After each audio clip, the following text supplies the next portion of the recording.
Assalamualaikum. Hai, halo semuanya. Di sini kami dari kelompok 1 kelas R3B ingin menjelaskan materi mengenai struktur atom pada mata kuliah kimia dasar yang diampu oleh dosen kita yang bernama Ibu Fatwa Fatimah MPD. Oke. Tolong disimak baik-baik ya teman-teman sekalian. Sebelum masuk ke materi, alangkah baiknya untuk kita berkenalan.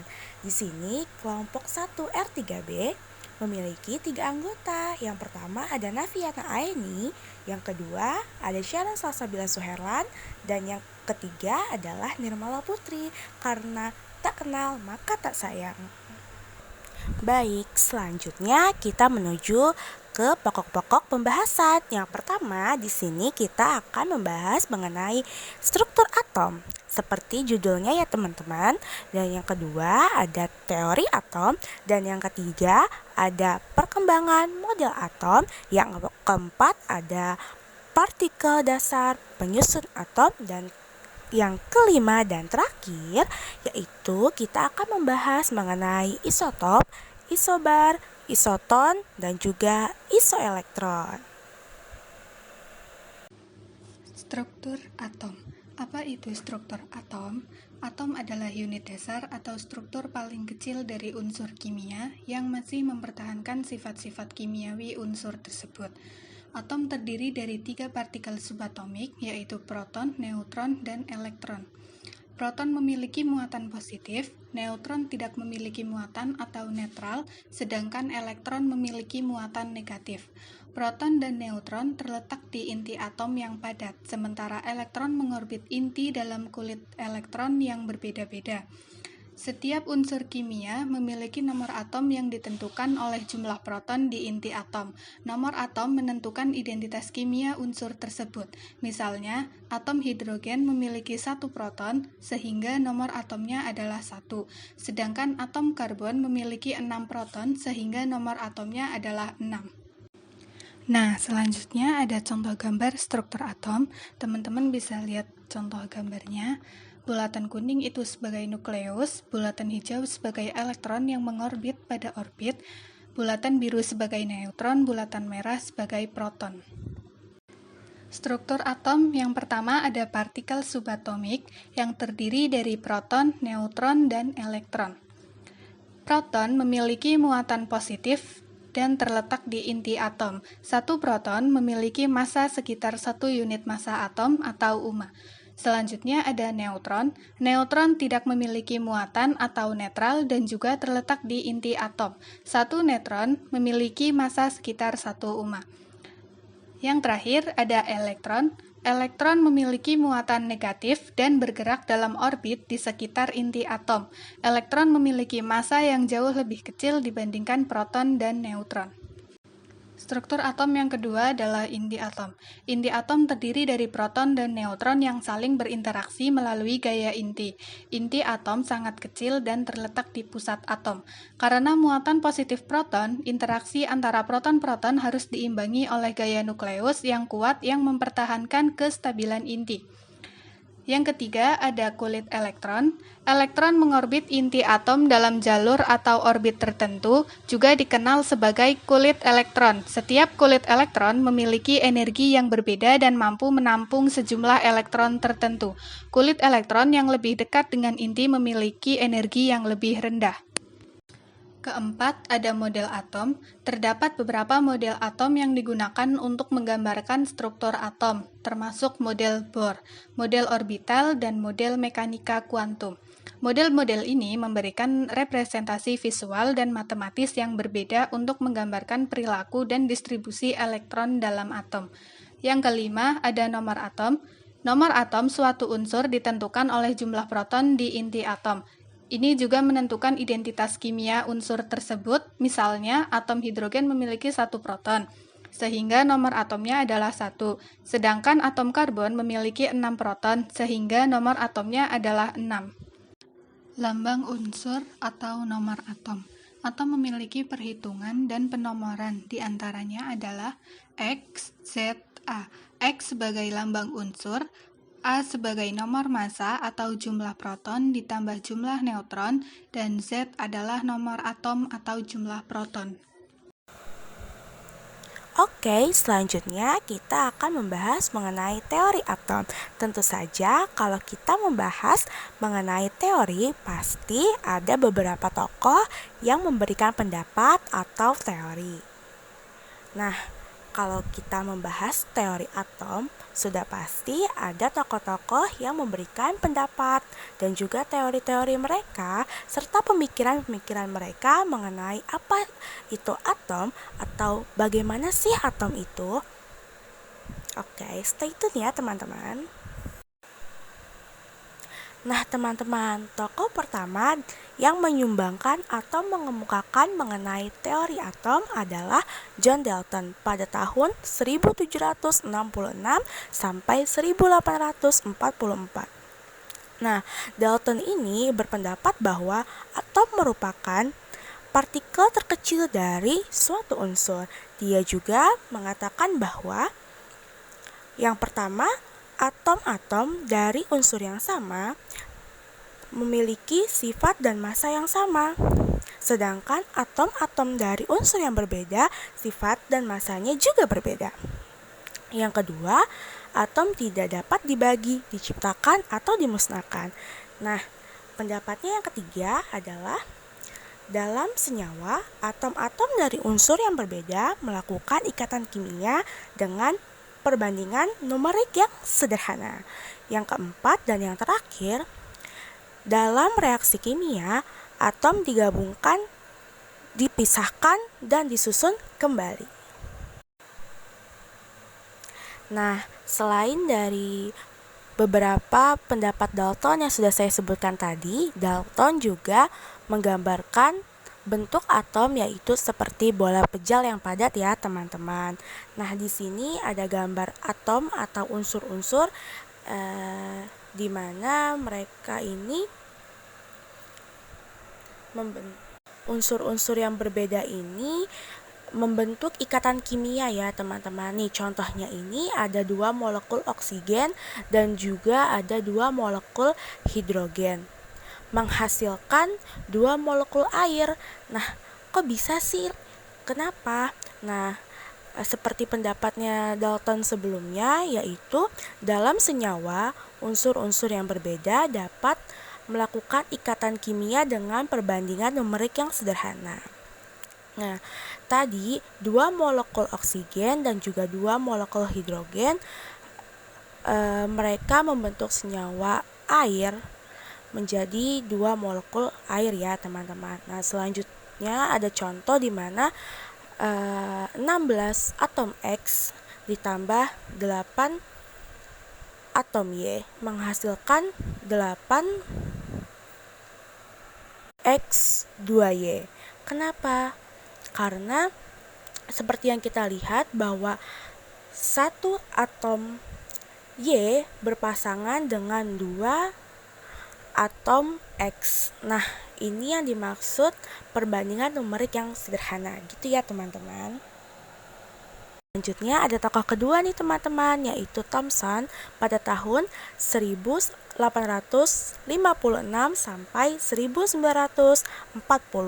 Di sini ia mengemukakan beberapa pendapat atau pernyataan. Yang pertama, atom bukan sebagai partikel terkecil dari suatu benda.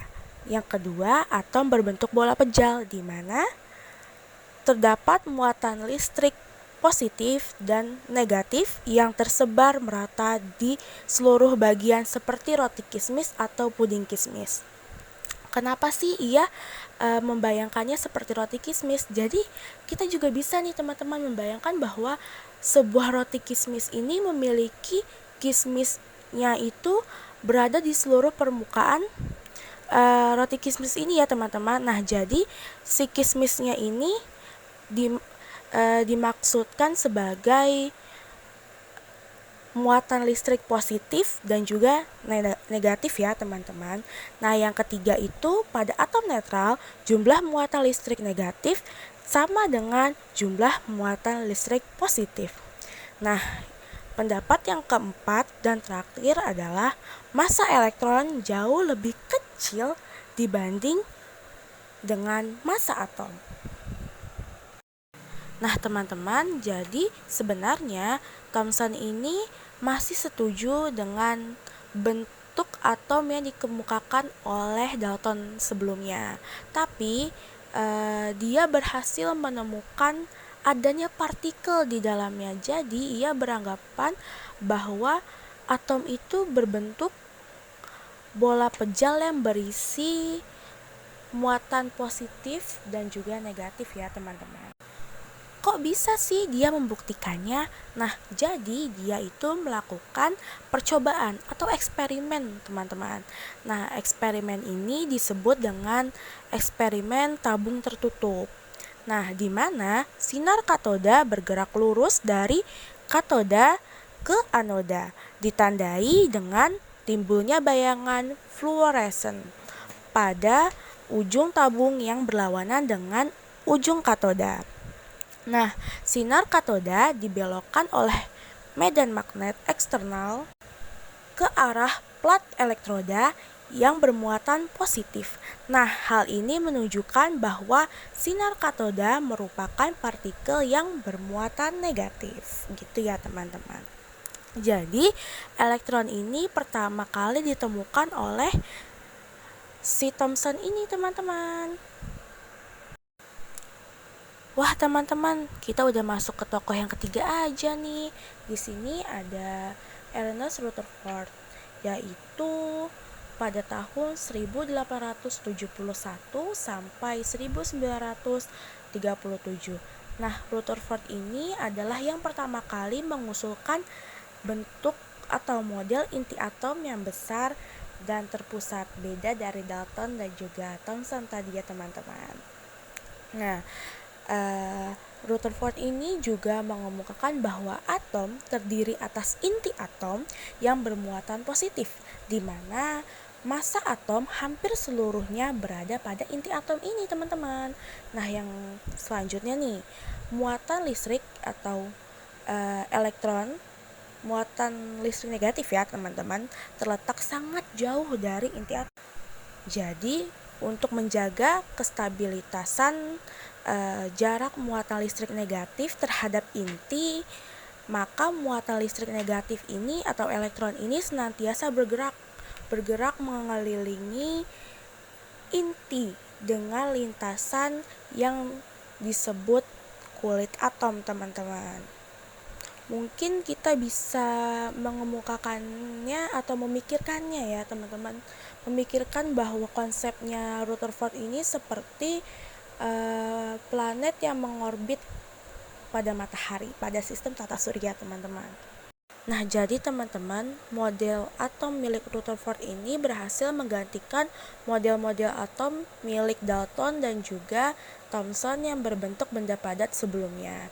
Tapi sebelum Rutherford mengusulkan bentuk atau modelnya ini, ia melakukan percobaan atau eksperimen sebagai pembuktiannya, teman-teman. Nah, pembuktiannya itu melakukan eksperimen yang biasa dikenal dengan eksperimen lempeng emas, teman-teman.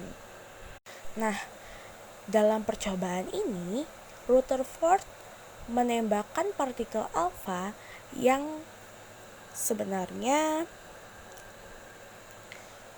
merupakan inti helium yang bermuatan positif ke lempeng emas yang tipis.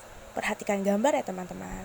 Nah, hasil percobaannya ini menghasilkan bahwa sebagian besar partikel alfa melewati lempeng emas tanpa terkecuali, dan sebagiannya lagi mengalami pembelokan ke sudut yang besar di sekelilingnya ya teman-teman. Nah, temuan ini mengarah pada kesimpulan bahwa atom memiliki inti kecil dan padat yang bermuatan positif di tengahnya, sementara sebagian besar volume atom adalah ruang kosong, teman-teman. Nah, jadi kurang lebih seperti itu ya teman-teman pendapat dari Rutherford. Jadi bentuk atau model atom yang dia sebutkan ini lebih mengarah ke inti atom bermuatan positif, sedangkan elektron atau muatan negatifnya itu mengelilingi inti atom tersebut, teman-teman. Jadi mereka itu mengorbit. Ya, gitu, teman-teman. Nah, di sini ada tokoh keempat, yaitu Niels Bohr pada tahun 1885 sampai 1962. Ia mengemukakan bahwa elektron bergerak mengelilingi inti atom dengan lintasan yang merupakan tingkatan energi tertentu. Yang kedua, terdapat beberapa tingkatan energi di sekeliling inti atom. Nah, elektron ini dapat berpindah lintasan dengan tingkat atau level energi tertentu dengan disertai menyerap atau memancarkan energi, ya teman-teman. Nah, yang selanjutnya, model atom ini tidak dapat menjelaskan atom yang berelektron banyak atau lebih dari satu. Kalau kita perhatikan, model atomnya si Niels Bohr ini lebih mirip ke planet, ya teman-teman. Tapi kenapa sih kok yang disebut seperti sistem tata surya atau pengorbitan planet itu malah atomnya Rutherford? Oke, kita bahas ya teman-teman. Nah, sekarang mengapa sih teori atom Rutherford itu dibilang lebih sama persis seperti sistem tata surya, padahal model atom Bohr ini lebih cocok dibilang persis seperti sistem tata surya nih, teman-teman. Nah, jadi karena jawabannya itu memang Rutherford ini mengambil ide dari tata surya, teman-teman. Karena kan zamannya Rutherford ini dulu kan mekanika kuantum itu tidak semodern sekarang. Kalau sekarang kita bisa tahu elektron itu bergerak seperti apa di inti atom. Tapi kan dulu belum bisa, teman-teman.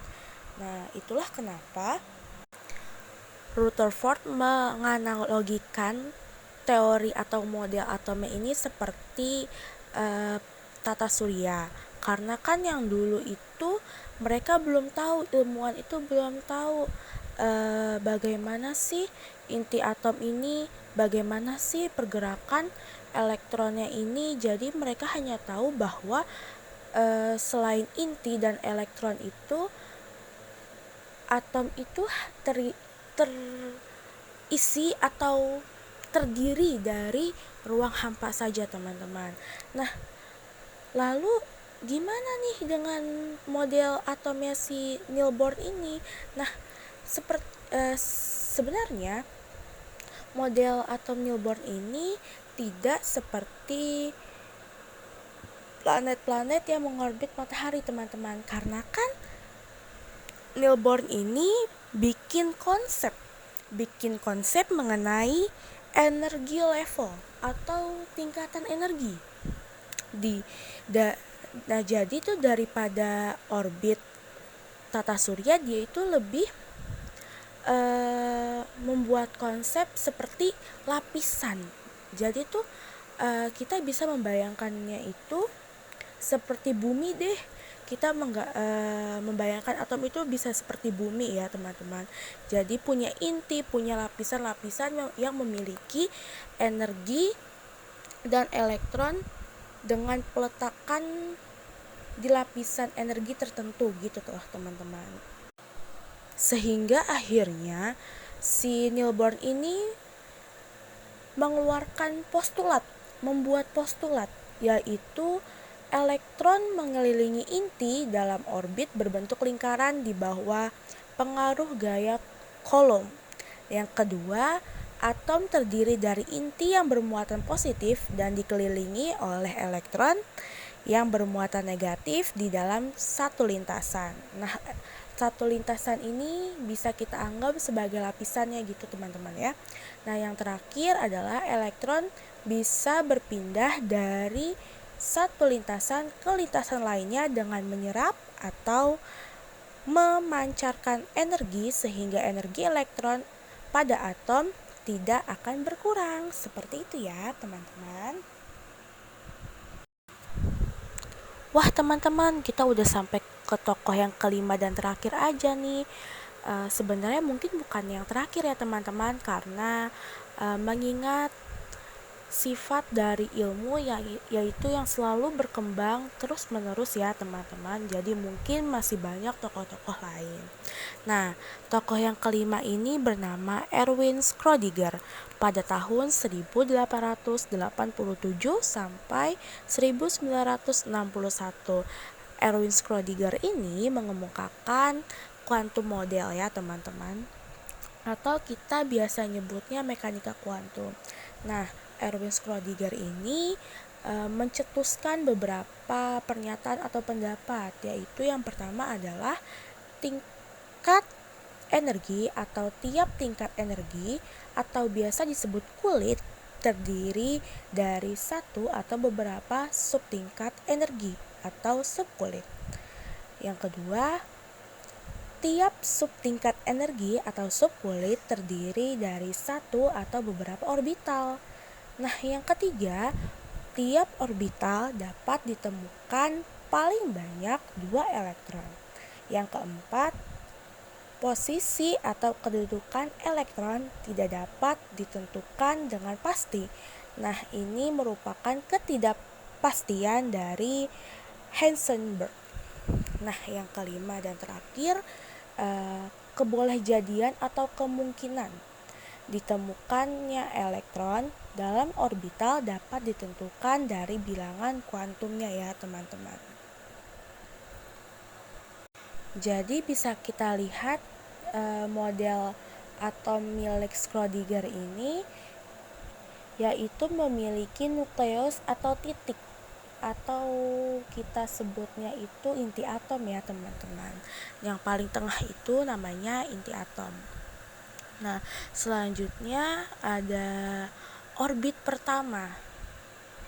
orbital pertama ya teman-teman, yang terus diteruskan dengan orbital kedua, ketiga, dan selanjutnya gitu ya teman-teman, seperti pernyataan yang dikemukakan oleh Schrödinger tadi, bahwa tiap orbital dapat ditemukan paling banyak 2 elektron dan tiap subtingkat energi atau subkulit terdiri dari satu atau beberapa orbital. Nah teman-teman, jadi Erwin Schrödinger ini juga sama seperti tokoh-tokoh sebelumnya. Ia melakukan percobaan yang biasa disebut dengan kucing Schrödinger atau Schrödinger cats ya. Ini adalah cara untuk menggambarkan dan mengkritik interpretasi superposisi kuantum yang awalnya diterapkan pada sistem mikroskopik seperti elektron dan atom. Nah, prinsip superposisi ini menyatakan bahwa partikel kuantum dapat berada dalam beberapa keadaan sekaligus sampai diukur ya teman-teman. Nah, Schrödinger ini menggunakan kucing sebagai analogi untuk menunjukkan bagaimana prinsip ini dapat terbukti gitu ya teman-teman. Nah, pada percobaan ini Schrödinger memasukkan kucing yang masih hidup ke dalam kotak tertutup bersama dengan mekanisme lain seperti racun, radioaktif, dan detektor. Nah, jika detektor mendeteksi peluruhan radioaktif, racun akan dilepaskan dan kucing pun akan mati. Jika tidak, kucing akan tetap hidup. Nah, menurut prinsip superposisi kuantum, sebelum kotak dibuka dan pengukuran dilakukan, kucing berada dalam keadaan superposisi baik hidup maupun mati pada saat yang bersamaan. Nah, sehingga kesimpulan dari percobaan ini adalah menunjukkan ketidakcocokan antara prinsip mekanika kuantum dan realitas makroskopiknya, teman-teman. Makanya sulit dipahami dan tidak konsisten. ketika diterapkan pada objek yang lebih besar dan juga kompleks gitu teman-teman. Oke teman-teman, sekarang kita sudah masuk ke materi perkembangan model atom. Nah, tapi kita harus mengingat dulu nih bahwa ilmu pengetahuan itu kan selalu berkembang dan menyempurnakan yang sebelum-sebelumnya. Nah, sama nih dengan perkembangan model atom. Nah, model atom pertama yaitu model atomnya milik John Dalton yang berbentuk padat seperti bola pejal pada tahun 1803. Atom ini bersifat padat dan tidak memiliki struktur internal yang lain. Nah, terus yang kedua ada model atom milik Thomson pada tahun 1897 yang diibaratkan seperti roti kismis atau puding kismis dengan muatan positif, tapi memiliki muatan negatif juga yang berpencar yang tersebar ke seluruh permukaan atom tersebut. Nah, yang ketiga ada model atomnya Rutherford pada tahun 1911. Nah, atom ini adalah model atom yang modern, yang pertama paling modern ya teman-teman. Nah, atom ini terdiri dari inti, terus bermuatan positif di pusatnya dan bagian-bagian lainnya yaitu elektron yang mengorbit seperti planet pada sistem tata surya kita nih teman-teman. Nah, selanjutnya yang keempat adalah model dari Niels Bohr pada tahun 1913. Ia mengemukakan bahwa elektron bergerak dalam tingkat energi yang terkuantisasi dan diskret di sekitar inti atom, memancarkan dan menyerap energi saat berpindah antar lintasan atau lapisannya. Nah, yang selanjutnya yaitu model atom milik Erwin Schrödinger pada tahun 1920-an ya teman-teman. Nah, mungkin kalau lihat dari gambar seperti bunga, tapi pada modelnya Erwin Schrödinger ini atom itu memiliki inti dan orbit. Ada orbitalnya, ada intinya, dan sebagainya ya. Terus elektronnya itu tidak memiliki orbit yang pasti, tetapi dijelaskan oleh fungsi gelombang yang diwakili dengan distribusi kemungkinan lokasi perpindahan elektronnya itu teman-teman. Jadi tetap pada pendapatnya yaitu posisi kedudukan elektron tidak dapat ditentukan dengan pasti, tapi kebolehjadian atau kemungkinannya ditemukan elektron dalam orbital dapat ditentukan dari bilangan kuantumnya. Partikel dasar penyusun atom. Atom adalah partikel terkecil dari suatu unsur. Atom dari unsur yang sama mempunyai sifat dan ukuran sama dan sebaliknya. Atom bukanlah sesuatu yang tidak dapat terbagi, melainkan dapat terbagi menjadi sub-sub atom yang lain. Selanjutnya, nomor massa. Nomor massa adalah nomor yang menyatakan jumlah muatan positif atau proton dan neutron dalam satu atom. Elektron dalam hal ini bisa diabaikan karena jumlah muatan yang kecil dibandingkan muatan lainnya. Apalagi jika atom bersifat netral, jadi jumlah elektron diwakili oleh jumlah proton. Pada umumnya, nomor massa dilambangkan dengan huruf yang biasanya terletak di kiri atas dari lambang atom. Berbeda dengan nomor massa, nomor atom adalah jumlah proton di dalam inti atom. Karena atom bersifat elektronetral, maka jumlah proton suatu atom sama dengan jumlah elektronnya. Nomor atom biasanya dinotasikan dengan lambang A dan terletak di kiri bawah dari lambang atom. Cara menentukan nomor massa dan nomor atom. Berdasarkan gambar bagian sebelah kiri, dapat dilihat bahwa nomor massa dan nomor atom dilambangkan dalam huruf A dan Z. Jadi, cara untuk menentukan nomor massa dan nomor atom hanya perlu diperhatikan posisi dari lambang A dan Z. Selanjutnya, agar kita lebih memahami menentukan nomor massa dan nomor atom, dilihat pada dua gambar. Di bagian sebelah kanan terdapat 4 lambang atom. Berikut penjelasannya. Pada gambar pertama, lambang atom adalah C. Lambang atom karbon memiliki nomor massa 13 dan nomor atom 6. Pada gambar nomor 2, lambang atom adalah N, yakni lambang atom nitrogen yang mempunyai nomor massa 14 dan nomor atom 7. Selanjutnya, mari kita lihat gambar bagian sebelah kiri. Terdapat lambang unsur Mg dengan nama unsur magnesium yang memiliki nomor atom 12, nomor massa 24.305. Selanjutnya, pada gambar bagian sebelah kanan terdapat lambang unsur Cr dengan nomor massa 52 dan nomor atom 24.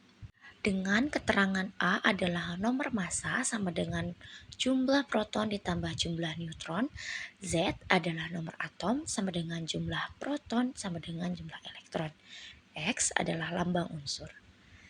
Sedangkan jumlah neutron sama dengan A dikurangi Z.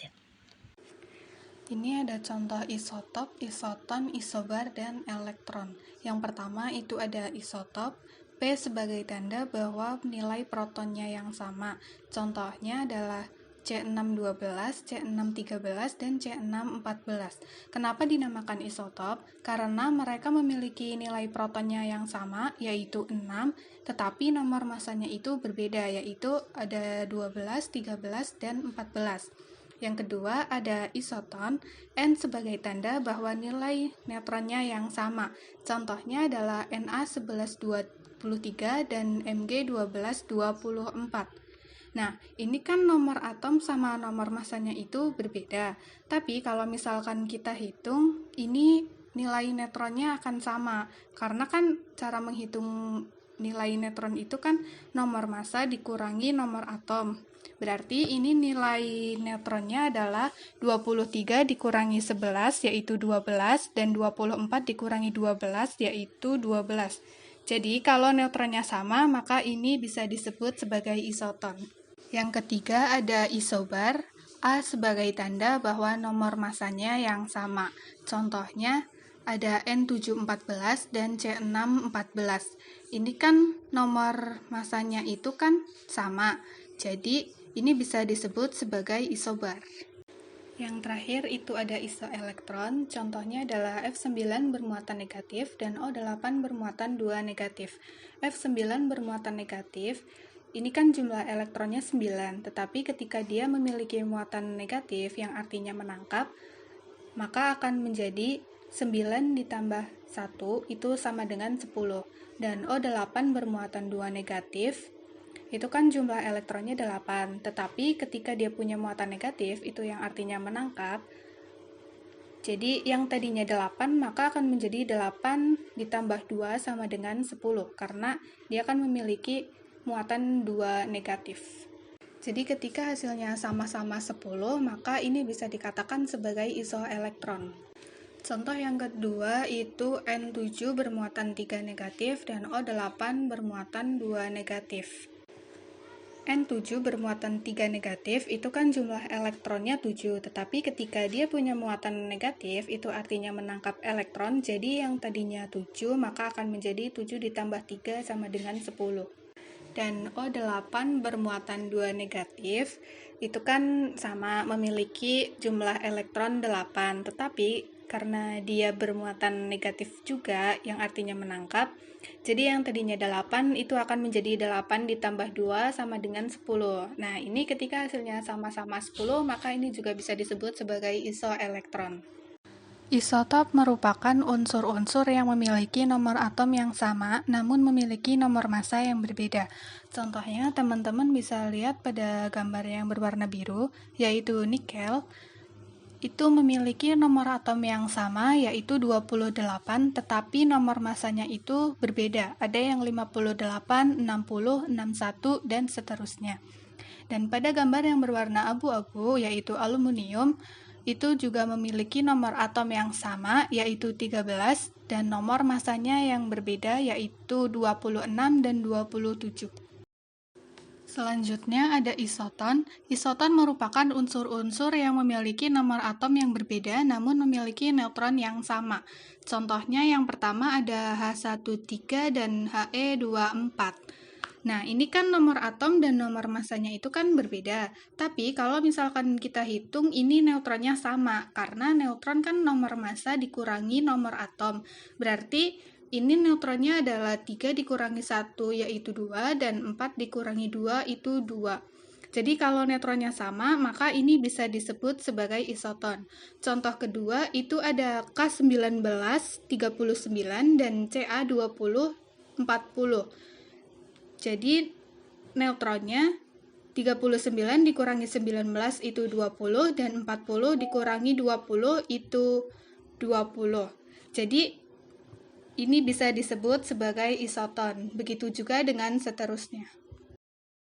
Selanjutnya ada isobar, yaitu merupakan unsur-unsur yang memiliki nomor massa yang sama, namun memiliki nomor atom yang berbeda. Contohnya yang pertama ada N714 dan C614 dengan nomor massa yang sama, yaitu 14, dan pada gambar yang berwarna ungu, yaitu sulfur dan klorin, itu terdapat nomor atom yang berbeda, yaitu 16 dan 17, dan nomor massanya yang sama, yaitu 34. Pada gambar yang berwarna hijau, yaitu kobalt dan nikel, itu juga terdapat nomor massa yang sama, yaitu 64, dan nomor atom yang berbeda, yaitu 27 dan 28. Selanjutnya ada isoelektron, yaitu unsur kation atau anion yang mempunyai jumlah elektron yang sama. Contohnya ada Al13 bermuatan 3+, jumlah elektronnya kan berarti 13. Cuman karena dia di situ bermuatan 3+, plus berarti itu melepaskan, jadi 13 dikurangi 13 yaitu 10. Dan O8 bermuatan 2-. Jumlah elektronnya itu adalah 8. Jadi karena dia bermuatan positif, itu artinya menangkap 2. Jadi jumlah elektronnya adalah 8 plus 2 sama dengan 10. Wah, sudah selesai aja nih penjelasan mengenai struktur atom dari kelompok 1 kelas R3B. Terima kasih kepada semuanya yang telah menyaksikan video ini. Tentu saja kami mengharapkan saran dan kritik tentunya yang bersifat membangun ya teman-teman. Segitu dulu penjelasan dari kelompok 1 kelas R3B.